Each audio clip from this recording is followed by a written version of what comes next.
Bonjour à tous. Aujourd'hui, nous allons parler de la difficulté d'être une pilule rouge.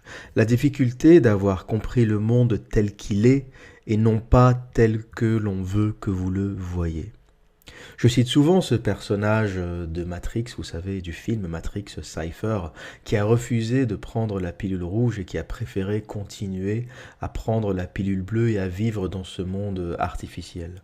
Tout simplement parce que la réalité était trop dure. Cypher avait le choix entre manger de la bouillie tous les jours dans le monde réel, ou bien continuer à prendre cette pilule bleue qui lui faisait manger un steak virtuel. Et il s'est dit, je sais que c'est pas la réalité, je sais que c'est un mensonge, mais la réalité est tellement dure que je préfère manger un steak dans un monde virtuel que de manger de la bouillie dans un monde réel.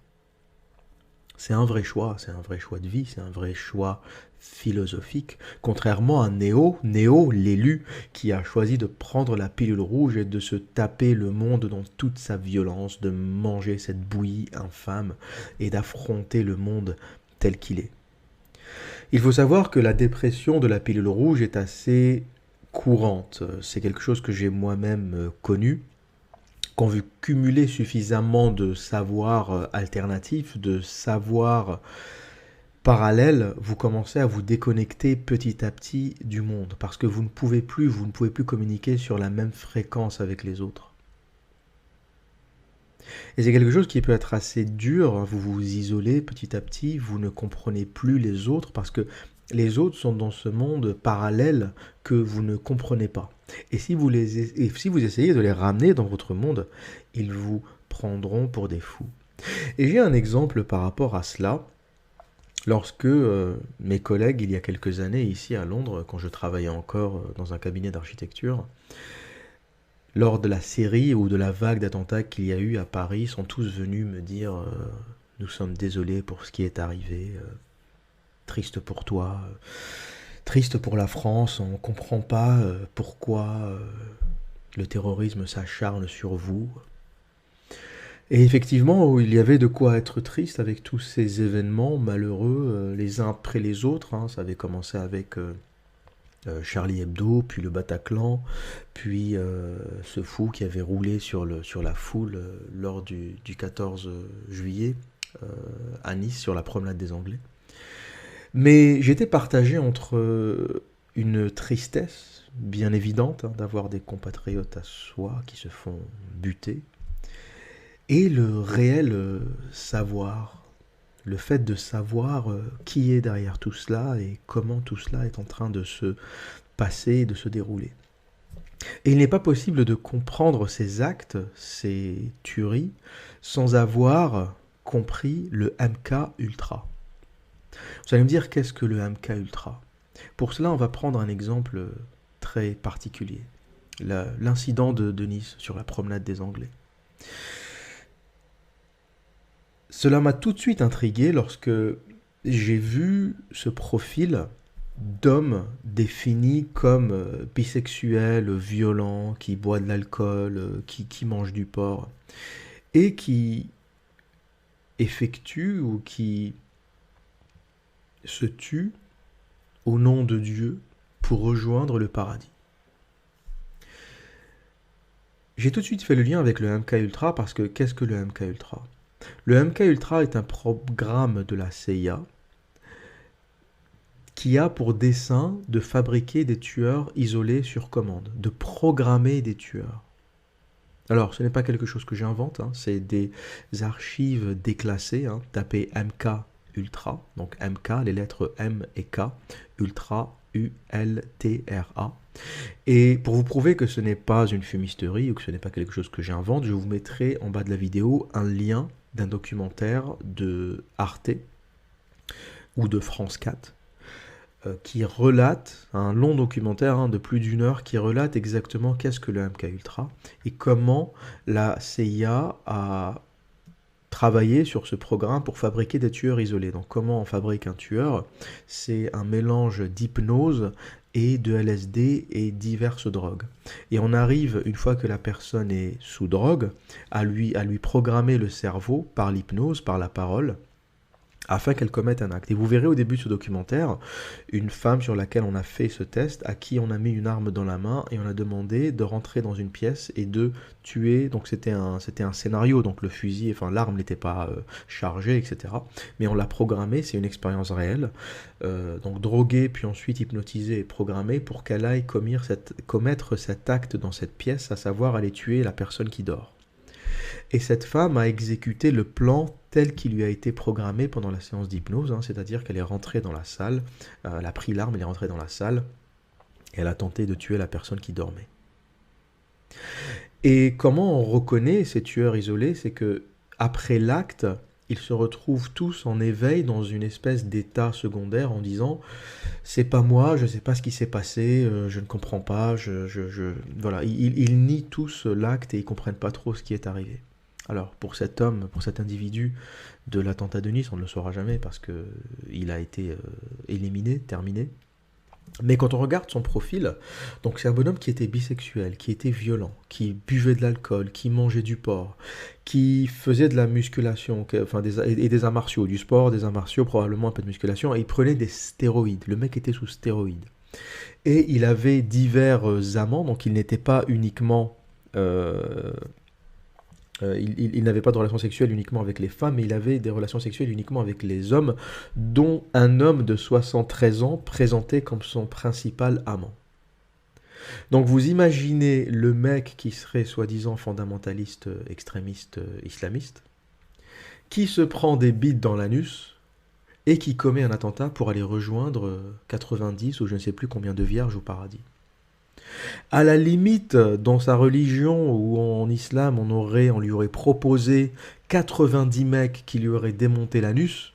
Je comprends qu'il aurait commis cet acte. Il va se dire, ouais, le paradis, c'est la fête du slip. Je vais me faire démonter l'anus. Le mec, il est mi-tarlouse, mi-violent, mi-drogué, mi-sous stéroïde. Enfin, il a un peu de tout, le mec. Hein.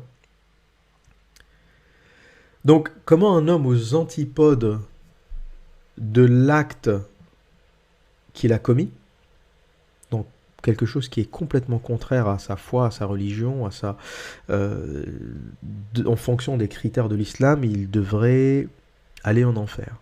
Hein, il faut savoir que la sexualité hors mariage, en islam comme dans le christianisme, comme dans toutes les religions monothéistes, est interdite. Je ne vous parle pas de l'homosexualité et de la sodomie, c'est peut-être l'acte ou le crime ou le plus grand péché que vous puissiez commettre dans les religions monothéistes. Hein. Sodome et Gomorrhe, c'était vraiment la honte de Dieu et tous les malheurs se sont abattus sur cette civilisation ou sur ce peuple parce que c'était des sodomites. Donc voilà, vous connaissez tous l'histoire de l'homosexualité dans la religion. Donc comment, en connaissant tout cela, cet homme va se sacrifier au nom de Dieu? Et ces actes isolés ne sont pas les seuls. Hein. Vous avez les incels, tout le monde en parle aujourd'hui et tout le monde définit les incels comme étant, alors oui, il y a un mec dans une pièce, il était tranquille. Et bien sûr, tout le monde les définit comme des gens tranquilles. Hein. C'est ça qui est aussi assez paradoxal. Tranquille, il faisait pas de bruit, rentrait chez lui, sortait, travaillait, on comprend pas. C'est assez commun. Hein. Toujours, à chaque fois qu'il y a un acte isolé, les gens disent je comprends pas, il était super cool. Et donc tout le monde, hein, tous les abrutis du système qui ont fait l'analyse des incels ont eu la première lecture pilule bleue. Donc bien sûr un individu frustré qui est allé commettre un acte et qui a tué des gens et puis voilà. Mais la seconde lecture, ou la lecture que je vais vous donner, c'est celle qui est un peu différente. Vous remarquerez qu'on parle beaucoup des incels, qu'on les met beaucoup en avant grâce à cet acte. Hein. Cet acte a déclenché la médiatisation des incels, mais on va jamais parler des MGTOW ou des hommes qui quittent le monde de la séduction, qui quittent la plantation, parce que le vrai danger, ce ne sont pas les incels, mais le vrai danger pour le féminisme, pour le capital, c'est les MGTOW. Parce que les MGTOW ne sont pas dans une attitude de complainte. Les MGTOW ne sont pas en train de pleurnicher en disant oui, on n'a pas accès aux femmes, c'est injuste, le monde est dégueulasse. Non, les MGTOW disent les femmes, ça ne nous intéresse pas. Le mariage, ça ne nous intéresse plus. On leur parlera le jour où elles auront retrouvé leur esprit. Aujourd'hui, le jeu est truqué et on ne veut plus en faire partie. Gardez vos boîtes de nuit, gardez vos clubs, gardez vos poufias, gardez vos grosses, gardez vos talons aiguilles, gardez vos robes. On a compris la mascarade qui se cache derrière le mariage, et aussi, pas uniquement le mariage, derrière le maquillage, c'est le premier mot que je voulais dire, on a compris la mascarade qui se cachait derrière le maquillage, se repeindre la façade pour paraître plus belle ou plus belle qu'on ne l'est, pour ensuite se plaindre de harcèlement une fois qu'on s'est rendu extrêmement séduisante. On a compris la mascarade qui se cache derrière le mariage, bien évidemment, pour neutraliser les hommes, les dépouiller de leurs ressources. Tout ça, le MGTOW l'a compris. C'est pour ça que le MGTOW s'est retiré de ce monde et il est en observateur. Le MGTOW est un observateur, il est là, il est assis sur son canapé et il regarde la mascarade se passer. Il ne veut plus y participer, il est sorti de la matrice. Et donc c'est un problème, il faut trouver un moyen de le ridiculiser. Il faut trouver un moyen, au lieu de définir l'homme célibataire, l'homme seul, comme l'homme qui veut s'émanciper, qui veut sortir de ce qu'on appelle en anglais the rat race, la course du rat ou la course du hamster, plutôt le hamster qui est dans sa cage, qui court dans une roue mais qui n'avance pas, et qui est la vie de 99% des hommes qui se lèvent le matin, qui prennent le métro, qui vont bosser, qui vont au travail, qui reviennent, qui gagnent qui payent leurs impôts, qui payent leur loyer, qui payent leur électricité, il leur reste 200 € à la fin du mois. S'ils ont la chance, ils prennent une semaine de vacances et ainsi de suite jusqu'à 95 ans et ensuite c'est terminé. Et les mecs, ils n'ont pas soufflé une seconde de leur vie. Et dès qu'il y a des hommes qui commencent à sortir de cela, qui commencent à s'émanciper, parce que le MGTOW, c'est une émancipation à grande échelle, ce n'est pas uniquement l'histoire de la femme. La femme, c'est ce qui l'a déclenché. Mais le MGTOW se retire complètement du jeu. Les MGTOW sont des gens qui essayent de payer moins d'impôts. Les MGTOW sont des gens qui essayent de travailler sur leur esprit, sur leur corps, devenir en meilleure santé, mieux manger, ne plus boire d'alcool ou boire très peu d'alcool pour rester en bonne santé, se cultiver, lire et assouvir leurs besoins sexuels ou avec des escortes ou des prostituées quand c'est nécessaire, ou avec des femmes qui sont encore traditionnelles ou qui respectent encore le masculin, l'homme, ou des femmes qui ne sont pas tombées dans le délire féministe. Donc le MGTOW, c'est une philosophie à grande échelle, ce n'est pas un mouvement, c'est faux de le définir comme un mouvement, c'est une philosophie, c'est un état d'esprit. Donc il n'y a pas de séminaire MGTOW, il n'y a pas de coaching MGTOW, il n'y a pas... Le MGTOW aussi est gratuit, donc il n'intéresse pas le capital. Hein. Tout le savoir MGTOW est un savoir qui est transmis gratuitement et il n'est pas récupérable par les coachs en séduction. C'est pour ça que ça les emmerde. Et les MGTOW combattent aussi les coachs en séduction qui profitent de ce jeu qui est truqué pour expliquer aux hommes bêta, venez me voir, achetez des séminaires et je vous expliquerai comment comprendre les femmes. Il y aurait eu un intérêt à comprendre la femme il y a 30 ans quand le jeu de séduction était encore équilibré. Vous cumulez du savoir pour analyser et comprendre les femmes et ce savoir vous permet d'approcher les femmes, de mieux les comprendre, de mieux jouer avec elles, de mieux gérer votre vie sentimentale dans un monde où le jeu n'est pas truqué. Mais dans un monde où le jeu est truqué, où les femmes sont devenues insupportables, où l'hypergamie a explosé à cause de Tinder, à cause des sites de rencontres, où les femmes vous manipulent et jouent avec vous comme elles veulent, où même si vous avez réussi à vous marier et à fonder une famille avec l'une d'entre elles, elle va finir, quoi qu'il arrive, et c'est une statistique, hein, 55% des mariages finissent par un divorce dans les grandes villes.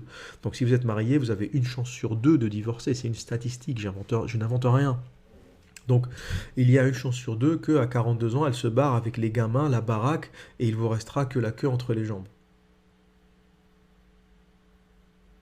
Donc, dans un monde où le jeu est truqué, le coach qui vous explique, viens chez moi, achète un séminaire à 175 €, je vais t'expliquer comment la femme fonctionne, ou viens chez moi, les incels, c'est des tarés. J'ai vu une vidéo, la dernière vidéo de hommes d'influence. Stéphane Edouard qui fait une espèce de montage avec une mitraillette au début de sa vidéo, c'est assez pathétique, c'est assez risible d'en arriver là quand le discours ne suffit plus.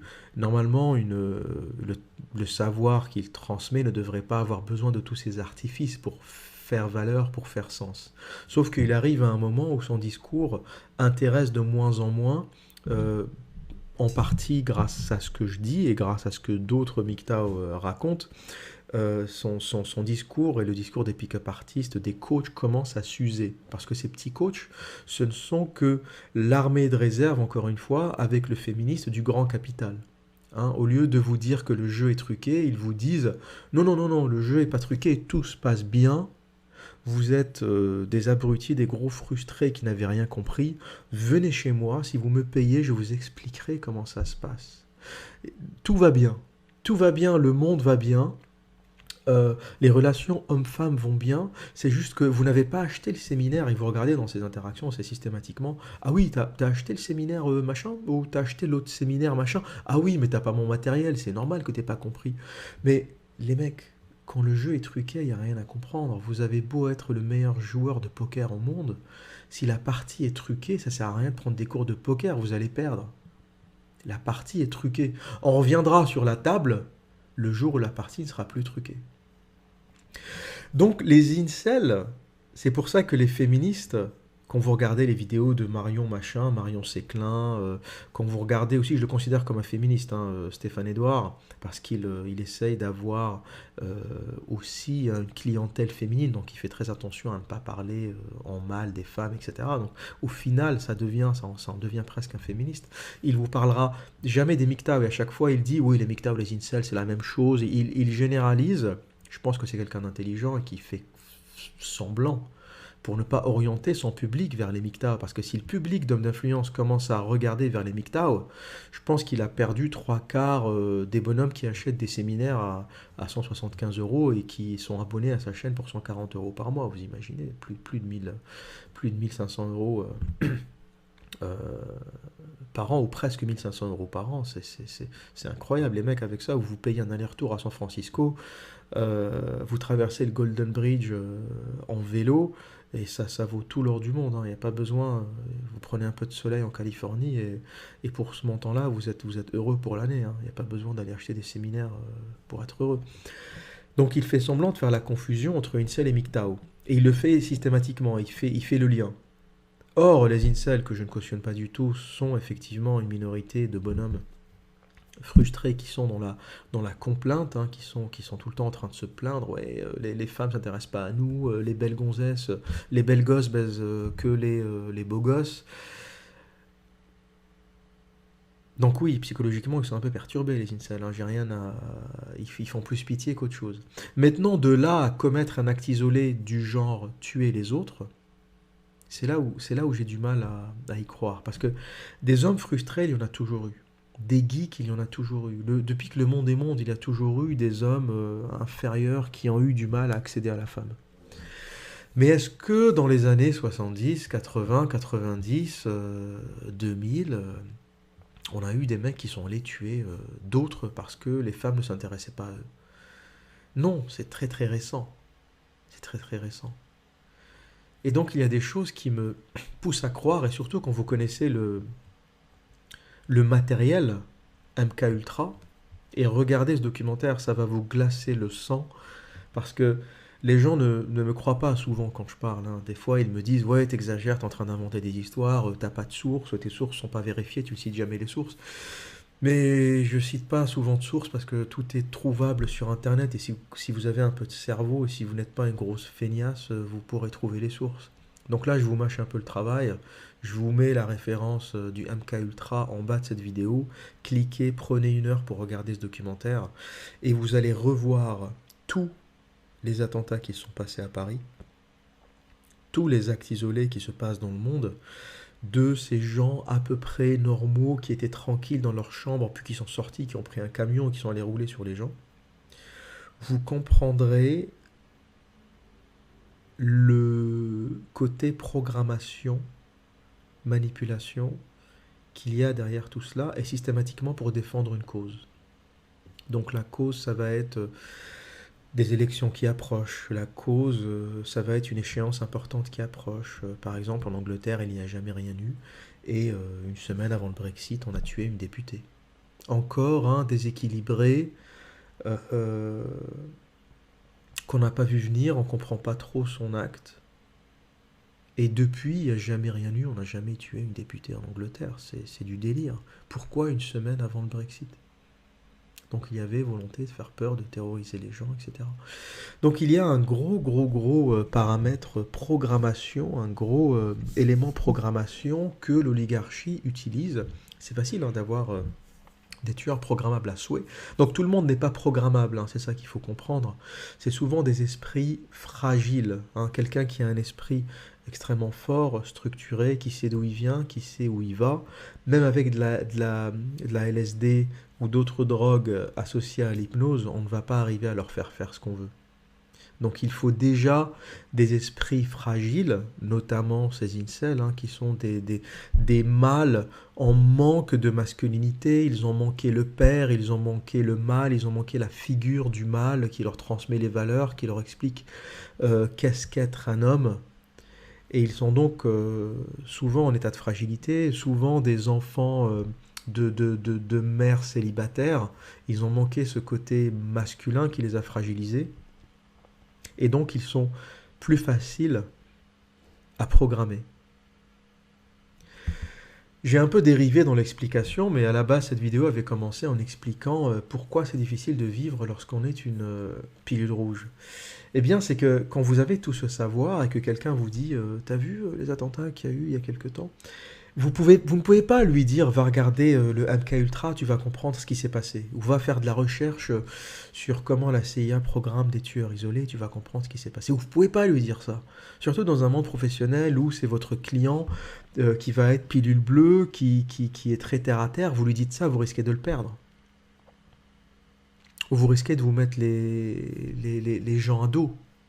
Parce que comprendre ça, c'est une question de QI et c'est une question de courage. Il y a beaucoup de gens qui sont confortables, un peu à l'image de Cypher, qui sont confortables dans la pilule bleue, parce que la pilule rouge, elle est dure à avaler.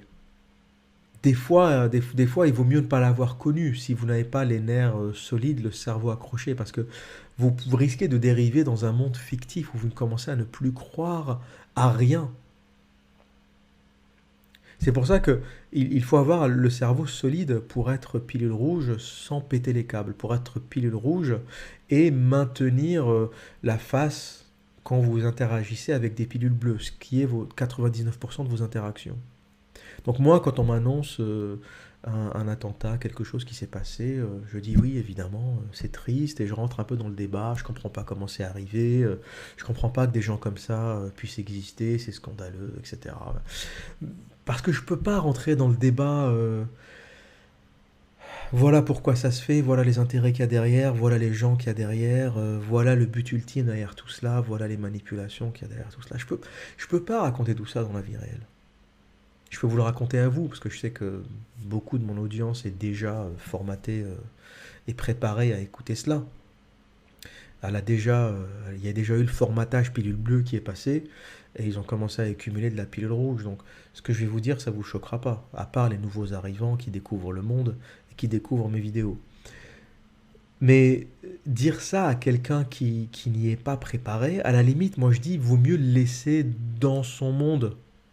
Il y a beaucoup d'amis avec qui je parle, que j'ai essayé, à qui j'ai essayé d'expliquer des choses. En général, il y a 3 types de réactions. La première réaction, c'est des gens intelligents, c'est des gens de mon niveau intellectuel ou équivalent, et ils vont comprendre ça, et ils vont juste l'intérioriser. Il y en a, donc ça c'est le cas numéro 2, qui vont me dire que je dis n'importe quoi, qui vont être en rejet complet de cette information. C'est oui, t'es dans la théorie du complot, arrête ton délire, c'est n'importe quoi, ça suffit. Et 3, c'est ceux ils vont être en état de choc. C'est-à-dire qu'ils vont être choqués d'avoir appris cela, sans être capables de l'intérioriser.